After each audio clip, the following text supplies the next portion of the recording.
Hello everyone. Let's take our next topic from the quantum chemistry, that is the identification. आपको identify करना है of orbitals. Sometime question will be there कि आपको orbitals देखने हैं और उसमें आपको बताना है कि ये कौन सा ऑर्बिटल है. सो अगर हम देखें कि हमारे केमिस्ट्री में जो आपके क्वांटम नंबर्स होते हैं, तो उन क्वांटम नंबर्स को फाइंड आउट करना. फर्स्ट होता है आपके पास प्रिंसिपल क्वांटम नंबर, और प्रिंसिपल क्वांटम नंबर को हम शो करते हैं स्मॉल लेटर एन से. अगर आपको इसको आइडेंटिफाई करना हो कि आपके पास प्रिंसिपल क्वांटम नंबर की वैल्यू बताओ, एन की वैल्यू बताओ, तो उसमें हमारे पास क्या होता है, listen carefully. It is determined by the exponential term. ये किससे पता चलेगा आपको? एक्सपोनेंशियल टर्म से पता चलेगा. इन रेडियल पार्ट, जो किस में होगा? Radial part. एक्सपोनेंशियल टर्म के ऊपर रेडियल पार्ट होगा, वहां पर आपको वैल्यू देखनी है radial part by comparison with. किसे कंपेयर करोगे आप?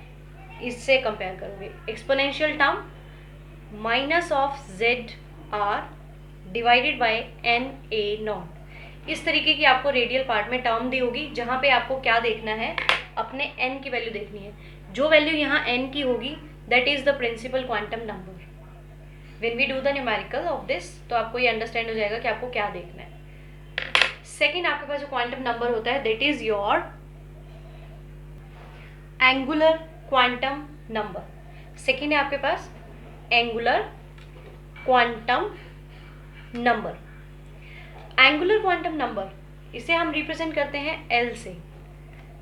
अगर आपको ये बताना हो कि एंगुलर क्वांटम नंबर की वैल्यू क्या है, तो आप इसको देखो दो तरीके से बता सकते हो.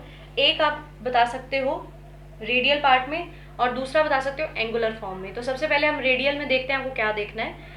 रेडियल को देखने के लिए सबसे पहले it is the determined form of pre exponential term in the radial part and equal to minimum value. ये ध्यान रखना है क्या मेन है यहाँ पे? Minimum value. किसकी minimum value?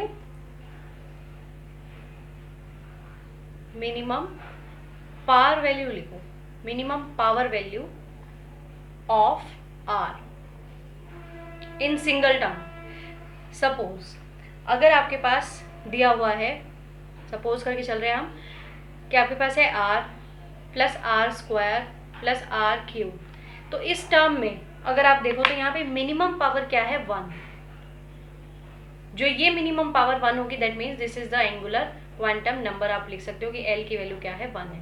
This is the general example कि रेडियल पार्ट में जब भी आप देखोगे तो वो आपको क्या देखना है? आर की मिनिमम पावर देखनी है कि क्या है. सेकेंड, अगर रेडियल हो, रेडियल में आपको क्या देखना है, या फिर कह सकते हो आप एंगुलर में. रेडियल में तो आपने किया, अब क्या है? Angular. Angular quantum number can also be determined by the function theta. Theta से फाइंड आउट कर सकते हो, थीटा फंक्शन से. अब थीटा फंक्शन से किस तरीके से? जब भी आपके पास किसी भी टर्म में थीटा होगा, like your sine theta, cos theta, तो जितनी भी आपकी थीटा वाली टर्म है, you have to do sum of maximum power of sine theta, cos theta and etcetera. जितनी भी होंगी आपको क्या करना है? मैक्सिमम पावर का सम करना है. उस सम से आपके पास क्या आ जाएगा? एंगुलर क्वांटम नंबर की वैल्यू आ जाएगी, that is your l. This was your second quantum number जो आइडेंटिफाई करना था. इसके बाद आता है थर्ड. थर्ड आपको फाइंड आउट करना है जैसे कि magnetic quantum number. Magnetic quantum number find out करने के लिए what you have to do, it can be identified by phi solution, by comparison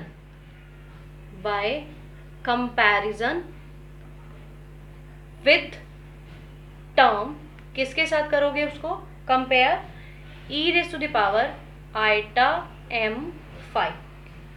phi solution देखना है इस टर्म में, यहाँ से कंपेयर करके क्या वैल्यू आ जाएगी, m की वैल्यू आ जाएगी आपके पास।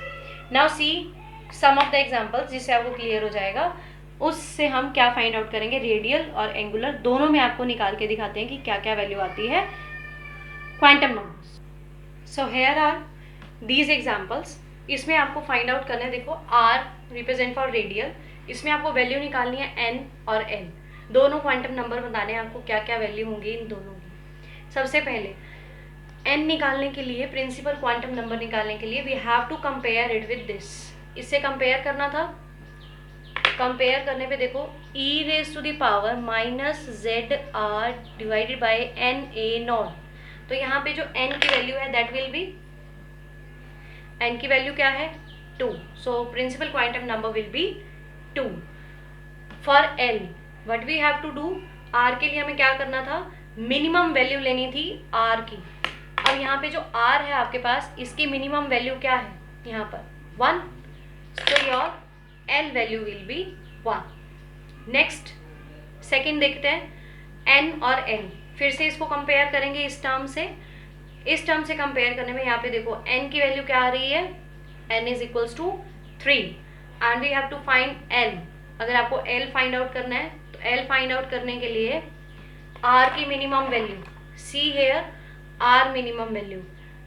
अगर आप इस तरीके से देखें तो यहाँ पे r की एक पावर है 1, एक है 2, बट हमारे पास जो टोटल टर्म है ये हमारे पास कंप्लीट टर्म है, तो इसमें हम कंसीडर करके चलेंगे सबको। इट मीन्स कि यहाँ पे जो r की वैल्यू होगी वो पहले 0 है, उसके बाद r की वैल्यू 1 है और उसके बाद r की वैल्यू 2 है, so that is why r l value will be 0, क्योंकि r की मिनिमम वैल्यू क्या है यहाँ पर 0। Don't be confuse in that, अगर आपको कंप्लीट टर्म में 1 दिख रहा है तो वहाँ पर r की पावर 0 होगी ना, इसलिए तो वो 1 है, so that's why we are having here 0।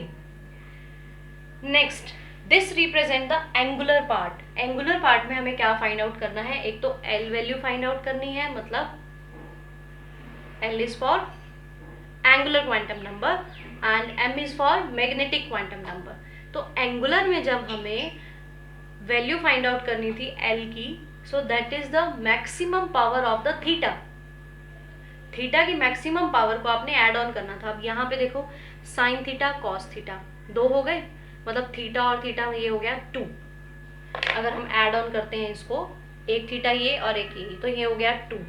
और अगर यहाँ देखते हैं तो ये है 3, तो बड़ा कौन सा है 3, so that is why our value of l will be 3।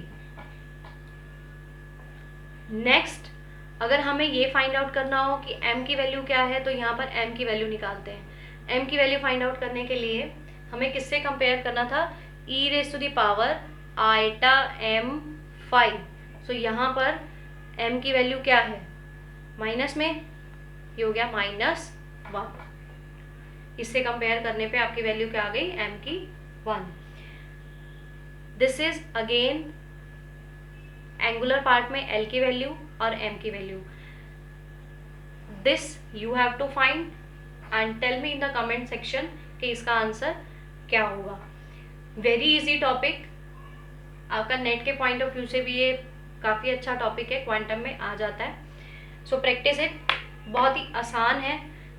Just have a look on the rules and you have to follow this rule in these. आपको इसमें फॉलो करना है तो वो फटाफट से निकल जाएगा। क्या चीज़, principal quantum number, angular quantum number and magnetic quantum number. Next derivation part is there, so we will do in the next class. Thank you.